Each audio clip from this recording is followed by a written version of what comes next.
Welcome to Parenting GPS, navigating your parenting journey. I'm Kari, Kling, the host and creator of your show. And today's episode is very special to me, and I'm sure it will be to so many people, because today I have the opportunity to have a conversation with one of my heroes, Dr. Temple Grandin.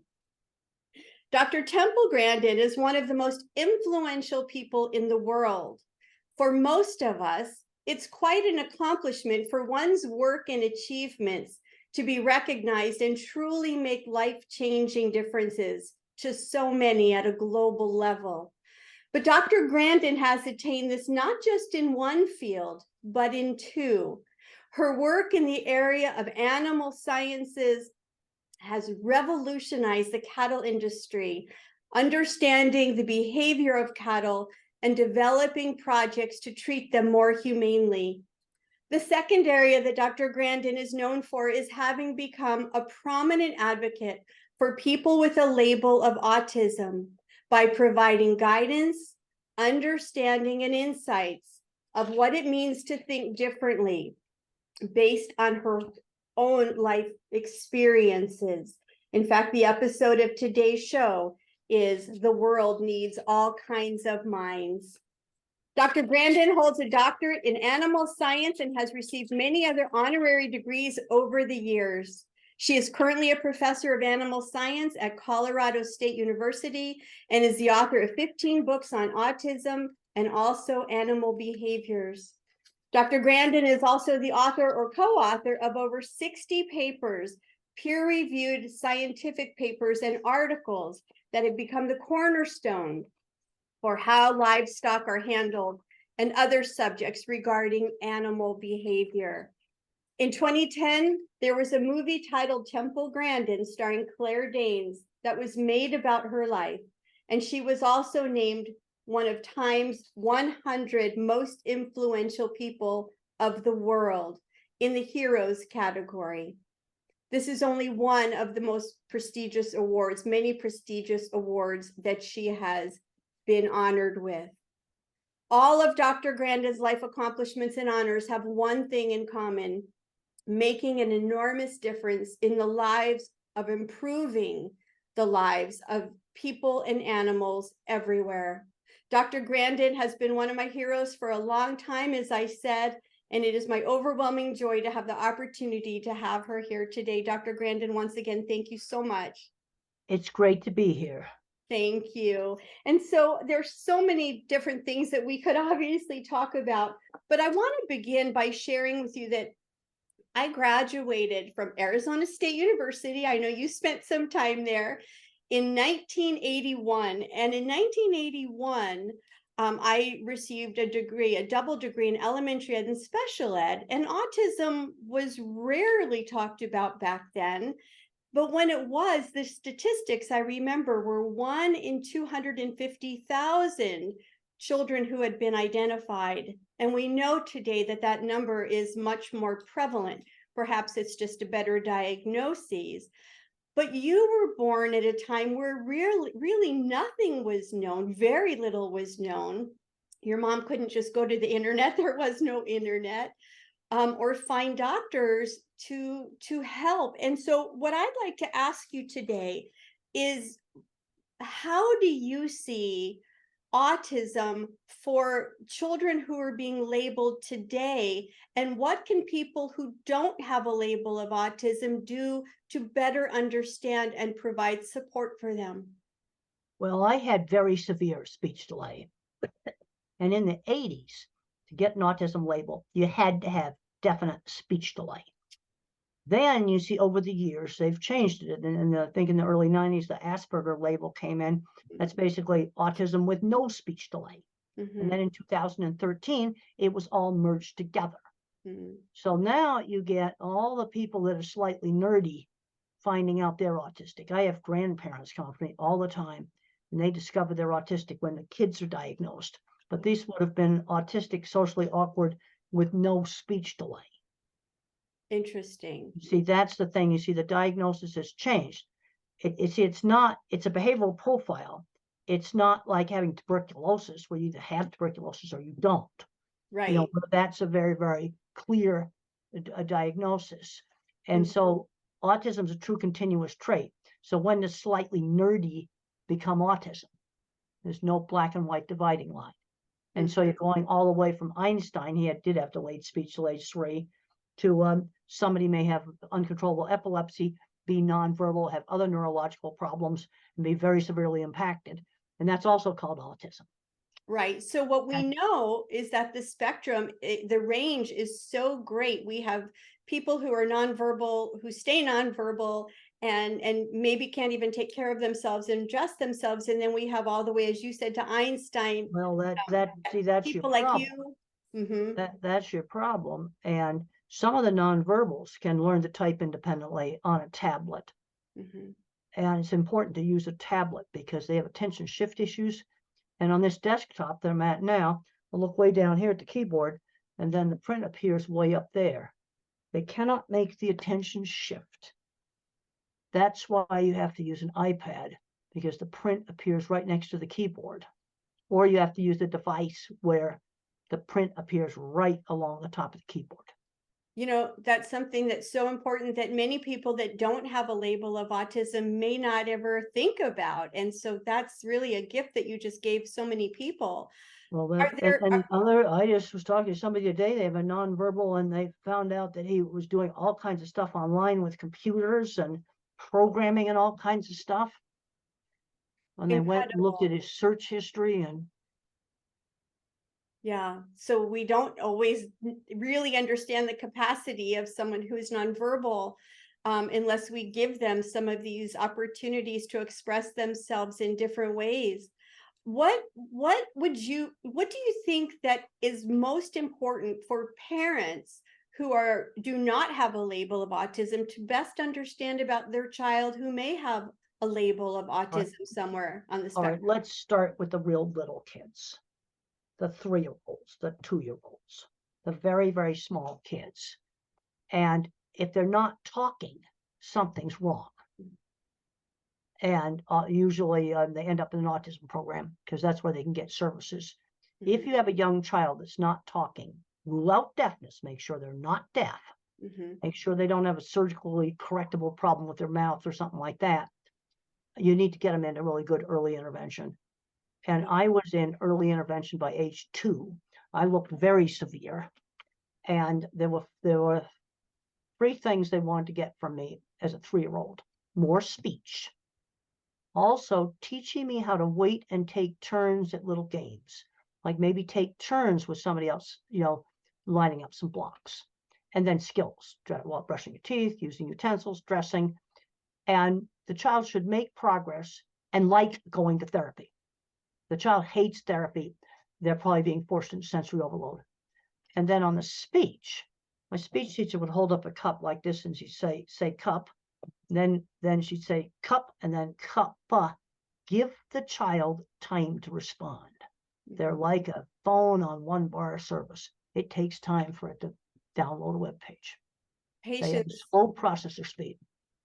It's so important. And you mentioned about how severe you were, and I know, and it states in the movie that there were doctors encouraging your mom to institutionalize you. Well, that's normally what was done in the 50s. And fortunately, the first doctor mother took me to was a neurologist who recommended a little speech therapy school that 2 teachers had in their basement of their house. Now, that scene they had in the movie with the doctor, that was typically what they did in the 50s. Now, the things that were really accurate in that movie were my visual thinking. That stuff was very accurate. But that scene with the doctor was typical 50s. But fortunately, my first doctor actually was a neurologist who recommended a little speech therapy school. And they made sure I wasn't deaf, and I was checked for epilepsy. And I was fortunately no epilepsy. That usually improves the prognosis.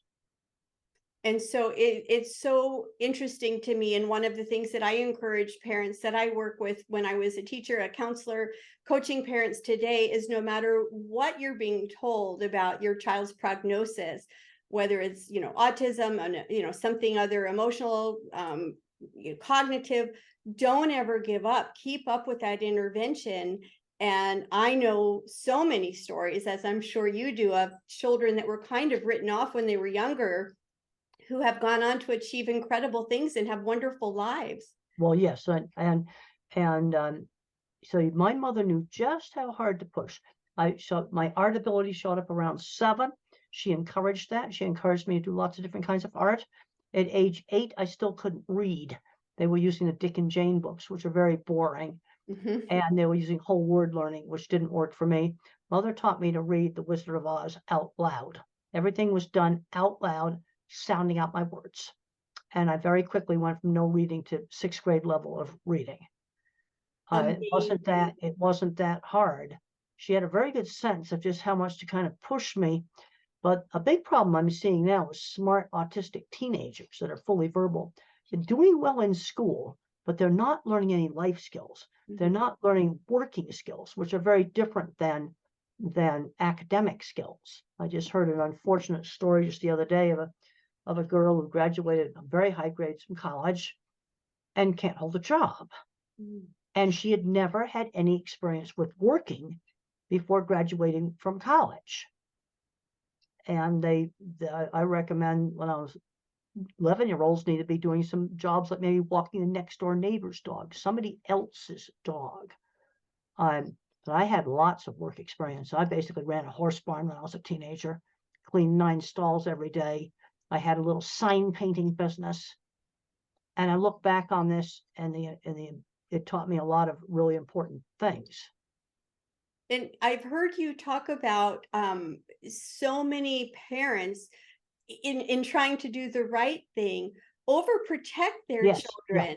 And that really can be harmful to them in the long run. May I ask you to elaborate on that, please? Well, my mind thinks in specific examples because I think in pictures. Well, I was at an airport, and a mom and her 12-year-old fully verbal came up to me, and they wanted to get a picture. And we said, okay, we can do a picture. And then I said, have you ever shopped? And we were in a gate. We were sitting in a gate. We both were on the same airplane. And I found out the girl had never shopped. And there was a little shop across the hall. We could see it. It was right there. I handed her a $5 bill, and I said, go in that store and buy something. And she went and bought a drink and brought the change back. We were right there. We could see the shop. But it was the first time she'd shopped by herself. So those life skills that you were talking about really need to be given exposure to, and allow children, even if you think that might be too difficult for them, or they won't be able to handle the sensory part of it, or anything, to give them the opportunities and not hold them back, and try to protect them, which, as you said many times, really can hurt them in the long run. Well, when I was 13, Mother arranged a little sewing job for me in the summer. Just a seamstress just was doing dressmaking out of her home, and I took apart dresses and I hand hemmed them. She just set that up in the neighborhood. These things are easy to do. And I've had moms say, well, their child's walking their dog. I said, no, he needs to walk Mr. Jones's dog, or maybe a church volunteer job, or help out at the farmer's market. Those kinds of things need to start at around 11, and the instant they're legal, they need to get real jobs in the summer. But I'm going to give you some warnings. I want to avoid rapid multitasking, takeout window craziness. I want to avoid that. That I don't have the processor speed for that. The other thing is, I do not remember long strings of verbal instruction. So tasks that have a sequence, give me a pilot's checklist. Step 1, step 2, step 3, step 4. Let me write it down. I need an external working memory. Very simple accommodation. Save a lot of jobs. And, Dr. Grandin, you mentioned about a school for children with autism, and now there are so many children that have a label of autism that are mainstreamed into I don't want to say regular, but traditional, neighborhood public schools many times, if they're not severe. And one of the things that I have believed is that it's so important not to just put a label on a child and limit them, but to focus on their strengths and look at all of the different ways of thinking. Could you elaborate on that for us? Well, I talk about different ways of thinking in my new book, Visual Thinking, The Hidden Gifts of People Who Think in Pictures, Patterns, and Abstractions. And I am an extreme visual thinker. I'm what's called an object visualizer. In fact, in my book, I discuss the science behind different kinds of thinking. And when you have a person with autism, you tend to have uneven skills, extremely good at one thing, extremely bad maybe in something else. So I'm an extreme object visualizer, where everything I think about is a photorealistic picture. And I'm good at art, mechanical things, and working on mechanical things, photography, and working with animals, because animals don't think in words. That's what object visualizers are good at. But I'm absolutely terrible at algebra. It's too abstract. There's nothing there. I'm seeing that holding kids back. I mean, we need to say, let them take trigonometry, geometry, or maybe do statistics, something with a bit more things to visualize. Then you have your mathematical mind. This is the visual spatial. A lot of autistics are mathematical minds. This is pattern thinking. Pattern thinking is a different kind of thinking than thinking in pictures. There are different kinds of skills. So your pattern thinkers, your computer programmers, physicists, chemists, and then of course you have people who think in words. And I do a lot of talks to businesses, and I say the first step is you have to realize different kinds of thinking exist. A lot of so-called regular people are mixtures, but a kid that might be dyslexic, autistic, maybe an extreme object visualizer, or maybe an extreme mathematician. And those skills need to be enhanced. They need to be moved ahead. They need to be moved ahead in the things that they are good at. But we have too many kids today growing up where they don't use tools. They're totally separated from the practical world. And I had all kinds of opportunities to build things and develop my skills. And we have a huge, huge shortage of people that can invent mechanical equipment and repair it. I don't know how. We've had broken escalators at our airport, months and months and months of portable walls around them. And I look inside those walls and I don't see anybody working on it there, or once in a while. We have a shortage of people to build things and fix things. We get a construction site here in town. They don't do anything on that site. Right. And I look at those things. I worked in construction for 25 years, loved it. And I look jobs. There are autistic kids that would love fixing that escalator at the Denver airport, and then explaining to everybody there how it works, because to him it's the coolest, most wonderful thing in the world.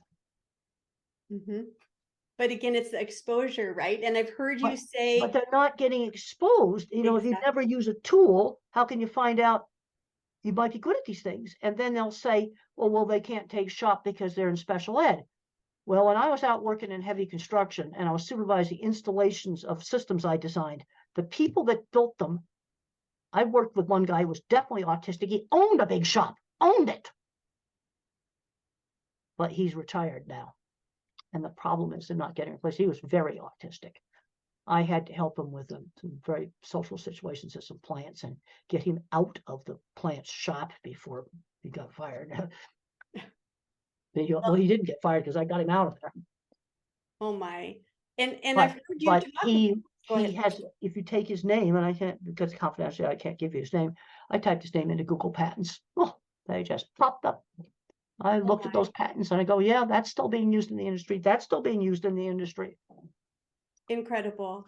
And I've heard you say about one of the problems that you see with our K-12 schools. And again, it's not every school, and we have a range of different kinds of schools, but you talk about what they've taken out of the schools in terms of special classes and how that's, I believe, hurting all of our kids, but especially kids that are on the spectrum. Would you address that for us, please? Well, I'm going to just say music, theater, art, sewing, woodworking, metal shop, auto mechanics. Oh, and I can tell you the one thing that can get the young adults off the video games. It's auto mechanics. It works. And they find out that the motors are more interesting than the video games. And they've gone on to jobs fixing cars. There's a company in Denver called TACT, run by Danny Coombs. He's training autistic adults to fix cars, and the dealers are just snapping them up. They love it. That's so amazing. And, you know, speaking of schools, and I know that you know this, so much of the testing that goes on in schools, K-12, is based on one or two of the ways we think. And so children who think in other ways maybe don't score well on a test, which happens, maybe the criteria for them to get in a certain program or get into a certain class. I've been fighting that for 40 years. What are your thoughts about that? Well, you see all this push for algebra. Why so much algebra? Well, if you're going to do chemistry, you need algebra. I'm not going to be in chemistry. Physics, you're going to need algebra. But I think one of the reasons they push it is a lot of the people that think more mathematical or more verbally think you need algebra for logical thought. That's not how I think. And I'll tell you, there's two parts of engineering. There's the object visualizers that invent mechanical devices and build them. And then there's the mathematicians. Let's go back to a food processing plant. The mathematicians do the boilers and the refrigeration. And the object visualizers design the mechanically complicated equipment. Think packaging equipment, for example. That's an example of clever engineering. And these people that we need are not getting replaced. And some of the degreed engineers will go, oh, well, they just do manufacturing. I said, I'm sorry, they're inventing equipment. I worked with them, inventing and patenting equipment. That's not just manufacturing. I had an argument with an engineer and had a bachelor's in engineering just about a month ago about that. And I know you wrote a book about that, well, that's what this is about. My visual thinking book. I'm concerned about losing skills. There's stuff we don't build, like the state-of-the-art electronic chip making machine for computer chips, that the science behind that and the math was all done here. But the machine comes from Holland. Oh. Comes from Holland. And I think one of the reasons for that is in 9th grade, they can go university or they can go tech. We tend to stick our nose up at tech. But I've worked with a lot of guys out in these metalworking shops, and they're inventing stuff. It's a different kind of intelligence. And a lot of the verbal thinkers, the more mathematical thinkers, they'll say, well, stupid kids take shop. And it's not stupid kids take shop. It's a different kind of thinking. Exactly. And so for the parents, Dr. Grandin, they may say, you know what, my child is still so young. There's 2 or 3 or 4, and I'm doing early intervention, but I don't know yet how my child thinks. The thing is, and I think one of the reasons why we got into this big mess of having such a broad spectrum, I looked real severe. Kids can look really bad when they're very young. And then they kind of go into 3 groups: the ones that become fully verbal, ones that are partially speaking, and ones that are much more severely involved and may have other neurological issues like epilepsy on top of the autism. But you just don't know. Now, if the young child has no sign of epilepsy, that's usually improves the prognosis. And that's a totally diagnosable condition. But this is why we work on these kids early. And I always say to parents, are you getting progress? These kids need about 20 hours a week of one-on-one therapy. There's all the fights now about ABA. And there was some bad old-fashioned ABA that drove some of those older advocates into sensory overload. That's totally terrible. And no wonder they hate it. What I ask parents is, don't get hung up on the name of the program. Let's say we're working with a 3-year-old. I want 4 things: speech, ability to wait and take turns. I don't really care about eye contact. Ability to wait and take turns, and skills. Washing our hands, dressing, using utensils. And the child should like going to therapy. And you should be getting that kind of progress in the real little kid. Things are very simple then. And as they get older, it gets more complicated. Right. So for the parents of very young children, they shouldn't maybe be concerned at that point about what kind of a thinker is my child. You won't know. You won't know. You won't know. That's going to get a lot more obvious around 6 or 7. That's when my art skill really started to show up. And there's some kids where math skills might show up a little bit younger, but in a 3-year-old, usually you won't know. And then what does the kid gravitate towards? You see, you've got to have opportunity. Like I was given a little flute and had access to piano lessons. I did not do very well with that, but I was exposed to it. Where another kid on the autism spectrum is going to take off on the piano. But you don't know. I had this little flute. I could never figure out how to play it, but I was exposed. You see, I'm a big believer in exposing young children to all kinds of different things, Legos and building things, and see what they gravitate towards. Right. And not just children with the label of autism, but all But children. all kids, All children. Well, the kids that are musically inclined, I've heard some good reports. Several parents have said, "Oh, my kid's in band at the local school, and it's going great," because that also gives that kid a chance to do an activity where they can have friends through shared interests. That's Mhm. where autistic kids get friends and get less bullying. Friends who shared interests. So band's a shared interest. And for me in high school, I was bullied, and that was the worst part of my life. But I had friends through horseback riding, friends through model rocket club. That's an example of a shared interest. Right. And October, and for those of you that are watching this, I don't know when you'll watch it, but we're in October right now, and it's National Bullying Prevention Month. In fact, I'm going to be doing a show on that later this month. And one of the things for all children, not just children again with a label of autism, who may be bullied, it's not just about being bullied. It's looking at being a victim and looking at who's doing the bullying and why they're doing the bullying. But for parents out there who have a child who may have a diagnosis or a label of autism, what advice, if any, do you have for them about helping their child? Would it be what you just said about finding shared interests with Shared friends? interests, because friends who shared interests is important. I managed to get through elementary school without bullying. And one of the reasons why was because my third grade teacher explained to the other children that I had a disability, but it was not visible like a wheelchair, and that they needed to help me. It's called peer-mediated intervention. And I have a paper online that's open access. It's titled "How Horses Help the Teenager with Autism Make Friends and Learn How to Work." And now there might be some privacy things that give some reason why they couldn't do this. So the bullying for me started in high school, but I've talked to a lot of parents where their third grader is getting bullied. I And think social media has brought the level oh, of it's made it worse. down. Oh yeah, it's definitely made it worse. Yeah, it's not a good thing and something that we need to stop. Dr. Grandin, we're going to take a short break, and when we come back, we have a few more questions for you. We'll be right back.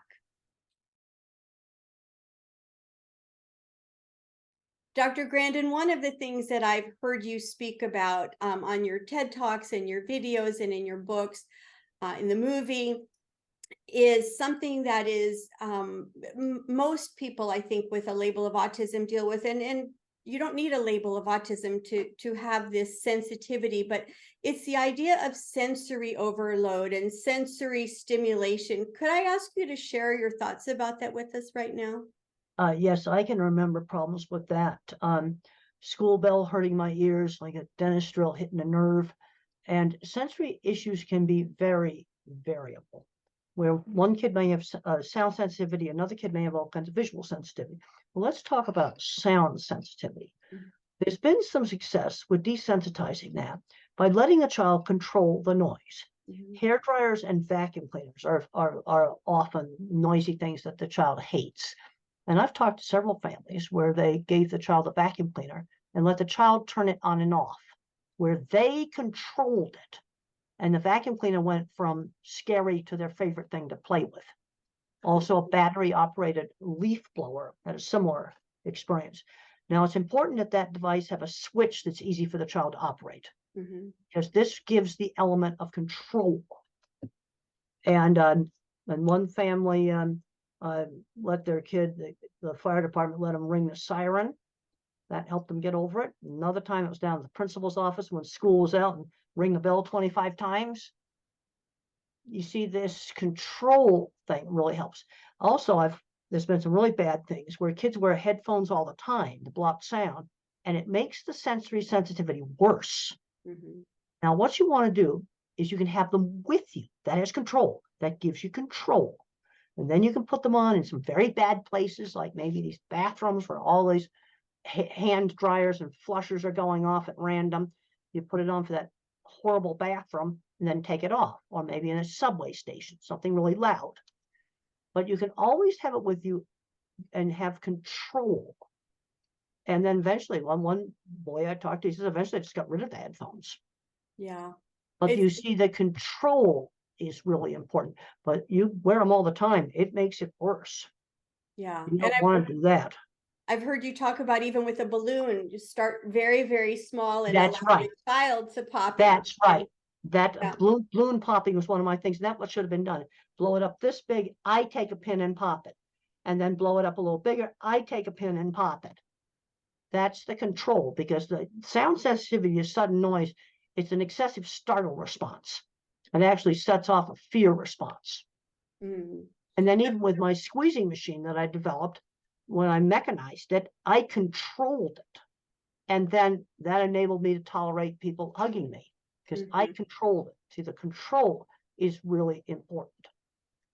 And for those people that may not know what you mean by that, by the squeezing machine, I highly encourage you, not just for that, but to watch the movie about Dr. Grandin's life with Claire Danes. It is so insightful and so miraculous, if you will, of how she became, how Dr. Grandin became the person that you are, and the support that you had, and how you struggled, but you never gave up. Well, my mother was my first mentor. Let's talk about mentors. Started out with my speech teacher, my mother, my third grade teacher. My mother and the teachers at my elementary school were in constant communication. My wonderful science teacher in high school, he ran the Model Rocket Club, but he also gave me all kinds of interesting projects to get me motivated to study.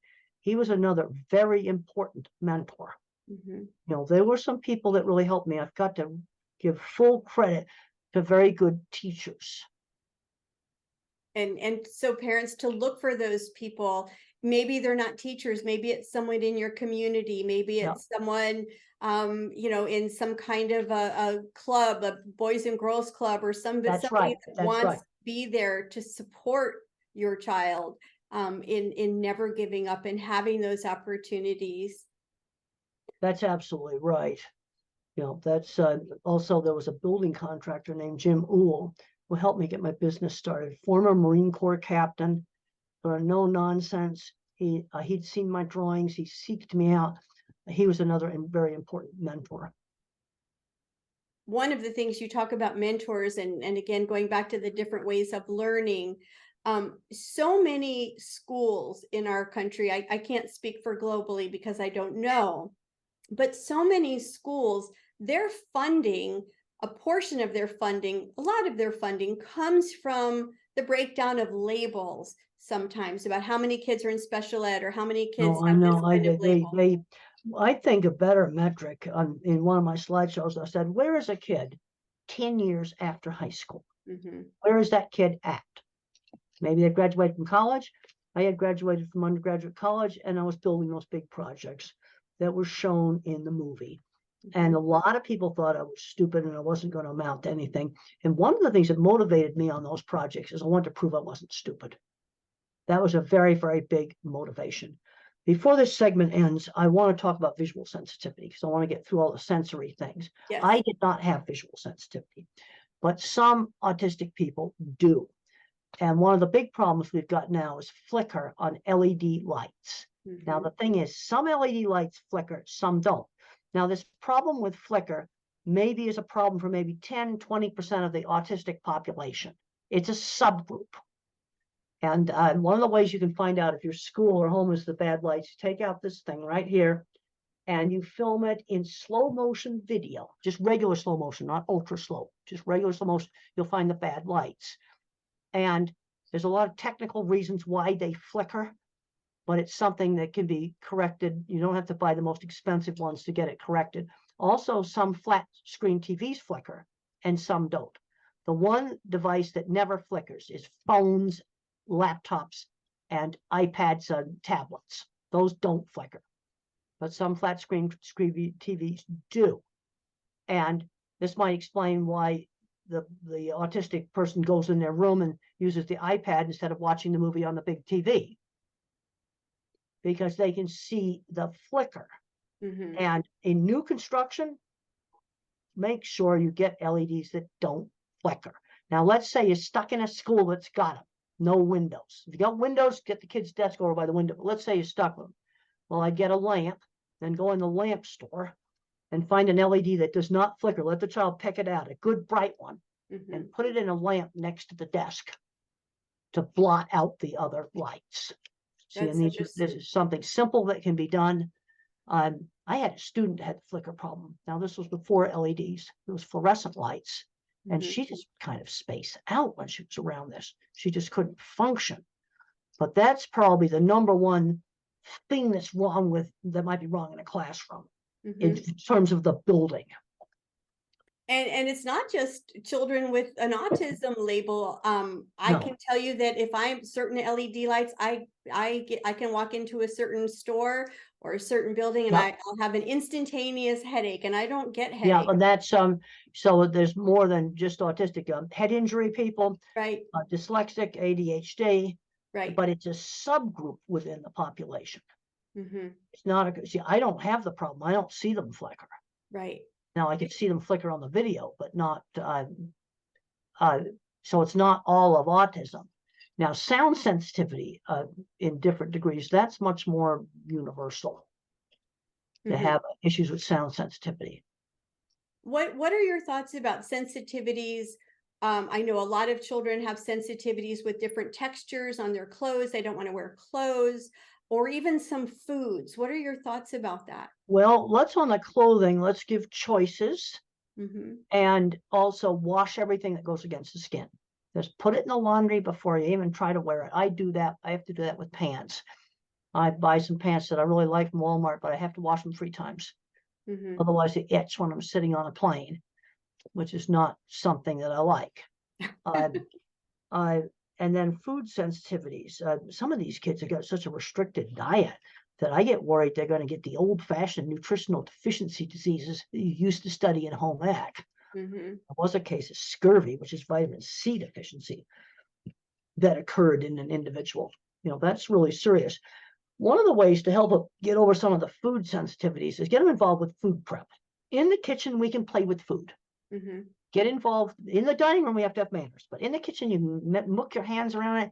You can play with it. You can get in, squish it all around. And that sometimes helps. And so my approach is, okay, you can have 4 or 5 things you just hate. For me, raw egg white that's going to make me oysters and raw egg white. I'm going to vomit. Okay, so you can have a few things you despise, but you've got to eat a much wider variety of things. And I was never made to eat raw egg white. I had my fried eggs over hard. Yeah. And so it goes back to what you said about control, giving the child that's control. Right. And give some choices. And with the clothing, when they go shopping for clothing, let the child feel it and pick out things. But anything against the skin, I recommend washing it, maybe more than once. Right. And also to be careful of some of the detergents that have lots of scents and chemicals. I get Tide free. Yeah, I use all free of all of the scents. And speaking of scents, I know that there are a lot of children also that have sensory issues when it comes to scents, whether it's air fresheners or things like that. They might walk into a building not realizing that there's an air freshener, and it can just set them off. What are your thoughts about that? Well, I think there's also allergy stuff. Every once in a while, I get a hotel room. Yeah. Yeah, there is something they clean that room with, and I'm coughing and sneezing, and that's another reason why I don't like that stuff, because I think some of this reaction, maybe even allergic. Some of these picky eaters, they might be getting a deficient diet. I mean, I say to parents, you need to take a vitamin pill to make sure that then you might have a kid not eating enough protein or not eating enough of some other nutrient. Yeah. And we know that a proper diet and the proper vitamins are so vital to overall health. The thing to do is to let them get in the kitchen, and we're going to really play and stuff. And then, go to the grocery store and help buy it too. Right. Get them more involved in it. It's such and important give some advice. Choices. Okay, let's say, on cereal, they don't like fried cereal. Well, they could try some different things. Hopefully they have something a little more healthy than Count Chocula or whatever some of these terrible sugar cereals are. Yeah, I agree with you. I wish they would all go away. I just have seen so many children when I was teaching, they would come in and they'd be bouncing off the walls, and I would ask them what they had for breakfast, and it was something, one of those cereals most of it was just terrible. They have some protein. I find I get headachy if I don't have some protein in the morning. Yeah. Yeah, and not just have a sugar blast, in the exactly. morning. So, Dr. Grandin, we have some questions in our third segment that were sent in. I had so many questions that were sent in. We're only going to have time for two. But before we do that, is there anything else that you would like to share with the parents that are watching about what they can do, and perhaps to give them hope? Your life gives them hope about, a child that they may have that has a label of autism that maybe is really struggling right now. Well, get them out doing things. Too many of these kids are spending too much time in their rooms. Get them out doing these and give them a choice. Let's say that we're going to start teaching grocery shopping. Okay, we can do Target or Walmart, and we'll go when it's not so busy. So there's a choice, but we are going grocery shopping. You have a choice of 2 stores. So it goes back to that not overprotecting, like we talked But about and earlier. giving some control of the environment. We could go to this place or that place. Mother did this with me all the time. There were 2 choices. Mhm. And speaking of your mom, I've watched some of the videos online where she talked about growing up, and I just think she was an amazing woman. Well, and the other thing that helped was the 50s upbringing. Social skills were taught in a more structured way. You were taught to shake hands. You were taught to say please and thank you. You were taught to greet people. Mhm. And I did things as a child like selling candy for charity. Another thing that they did in the 50s that was really good is that when kids were 7 or 8, when the parents had parties, you dressed up in your good clothes. You had to greet the guests, serve the snacks. That taught interacting with adults. I think it really were important for teaching. Mhm. I agree. So many kids are watching, so many things online that are just inappropriate. That's not even something that's designed for their grade level. And there's a lot of rudeness and a lack of manners and And respect. also, there's also meanness. I Mm. think about the shows I watched, like watching Lassie and Mickey Mouse Club, Howdy Doody.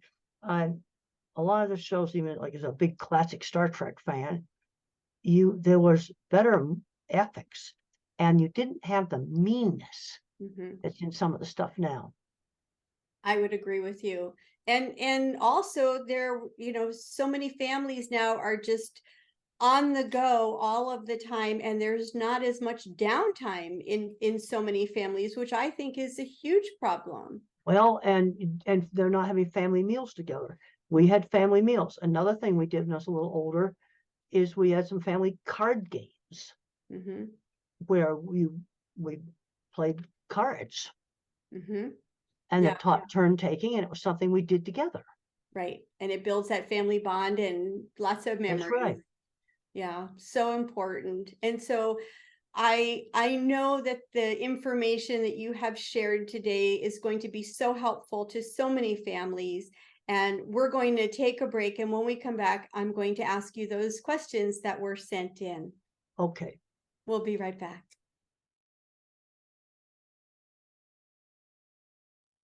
This is the part of the show, as I mentioned, where we take questions from our viewers. And we had so many questions that were sent in for you, Dr. Grandin, but we're only going to have time for 2. And our first question today is from Molly O from Arizona. And Molly asks, what are meaningful ways to show caring to a person with autism or sensory sensitivities without overloading them? Well, it depends upon what kind of caring you're talking about. When I was a little kid, I pulled away when people hugged me. Mm-hmm. And now I don't do that anymore. My pressure machine that I built helped me to desensitize me to that. And what do you mean by caring? You see, this is the thing, it's very vague. Right. I think You could have something like, okay, you take care of your animals. Okay, if you stroke the dog and he comes up to you, you make sure you feed the dog, walk the dog. That's examples of caring for the dog. right. Just really simple. You make sure you water your plants. That's caring for your plants. Right. You I see, a think lot she of the means about, questions that get asked are very abstract. The kid is struggling. I hear this all the time. They'll say their kid is struggling. I don't even know how old the kid is. yeah. I mean, I have fairly standard things I'm going to say for 3-year-olds, but when they get older, I need a lot more information about what the problem is. Right, right. I think what she meant, because she had written just a little more, I think what she meant was about if you wanted to give a person a hug, but you didn't want to overload them or do something that they felt was inappropriate. Well, being the autistic kid wants to do the hug, you see now there's appropriate, it's appropriate to hug your parents, but not to hug the mail carrier. Right. Okay, and there's actually books on like circles of relationships. Right. So what I'm hearing you say is it just depends. Well, you need to teach the rules. You can hug, parents, brother and sister. For hugging, that's probably about it. There may be certain teachers you can hug, and the staff working in stores, no. Right. Exactly. Post office, no. Exactly. The Amazon man, no. Exactly. And so Or maybe Amazon lady, whatever it is, no. maybe ask if it's someone who's older and you want it's a friend, and you want to show that you care, and you maybe ask and say, would it be okay if I gave you a hug, and let them say yes or no. Well, that would be appropriate in some situations. Mm-hmm. Our second question is much more specific, and it's from Autumn from Arkansas. Excuse me. And Autumn writes, I am an educator and work with students with a label of autism. Several of my students are nonverbal and use a PECS, which is a picture exchange I know what that communication is. system, right? For people that may not know, Yeah. or other type of external system to communicate. The research on using these devices is that they are beneficial to children who need them and that they actually enhance their oral language. But I'm wondering what Dr. Grandin's opinion is if one of these types of devices would have helped or hindered her own oral language development. Now, my language came in fairly quickly when it started to come in, but it's essential that kids have a way to communicate. I can remember the frustration of not being able to communicate. And I think, well, I'm going to just scream now because I have no other way of communicating. And I remember a very frustrating incident when I was 5 in kindergarten. I could talk, but I was slow to respond. And we had a little assignment where it had pictures, and you had to mark all the pictures that began with like B as in beautiful. And I didn't mark the bicycle because in my house I had a trike. Picture of the suitcase with a B for bag, and they marked it wrong. They said, well, that's a suitcase. And they didn't give me time to explain that in our house, they were bags. Right. And I've seen that with children that are not do not have a label of autism. Just, it's all based on your experience, because your experience is your reality. What I'd like to ask you right now as we begin to end our time together is how can people find you? Could you please share your website where they can get your books? Well, I have a website, templegrandin.com. That's my autism website, templegrandin.com. And then if you're interested in my livestock work, I have grandin.com, just my last name, for my livestock work. And you can write into templegrandin.com, and I answer some of the inquiries on there. I'm also a professor of animal science at Colorado State University, and you can call the departmental office and they can reach me. Wonderful. Well, I know you have reached out to so many different groups, Dr. Grandin, and you've been on so many different shows and podcasts, and you single-handedly are changing the world in so many ways. And I just want to say thank you again so much for spending time with me today on behalf of our viewers.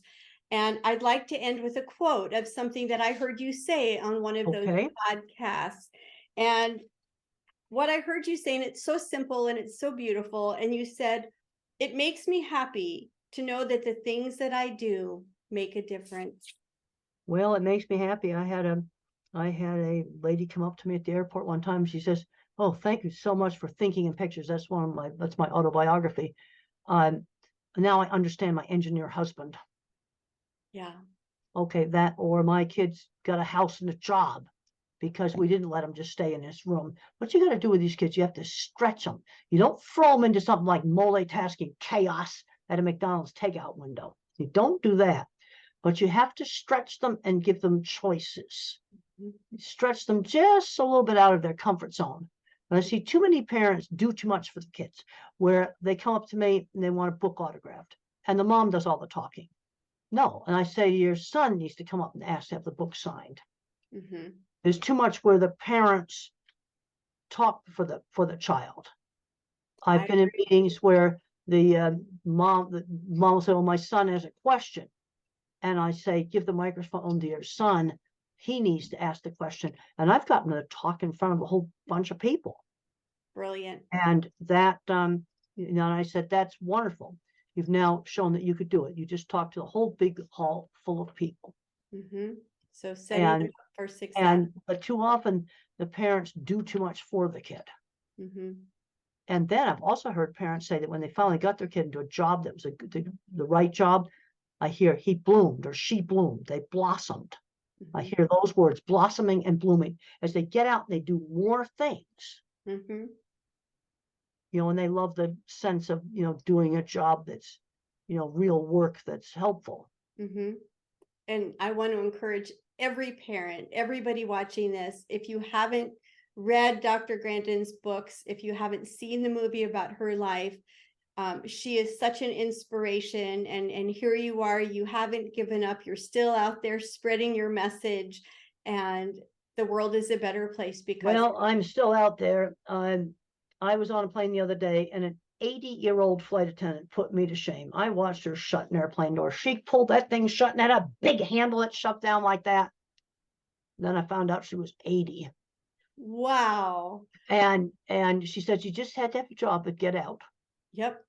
Now they were the short flights, where she can sit on the cruise seat for almost half the flight on a little hour-long hop. It's a commuter plane. But I thought, wow. Every time I think about her and my back's hurting and I'm walking to the parking garage at the school, I'm going, I got to think about that 80-year-old flight attendant. I got to stand up and be really straight. And I'm seeing her close that airplane door. And there was one medium hard airplane door, real big handle. She had to push it down hard to get it closed. So inspiring. So you're inspiring others, and somebody else is inspiring you, and that's what it's all about. Okay, well, it's been great to be on your show. Thank you for having me. Oh, Dr. Grandin, thank you so much. Bye-bye.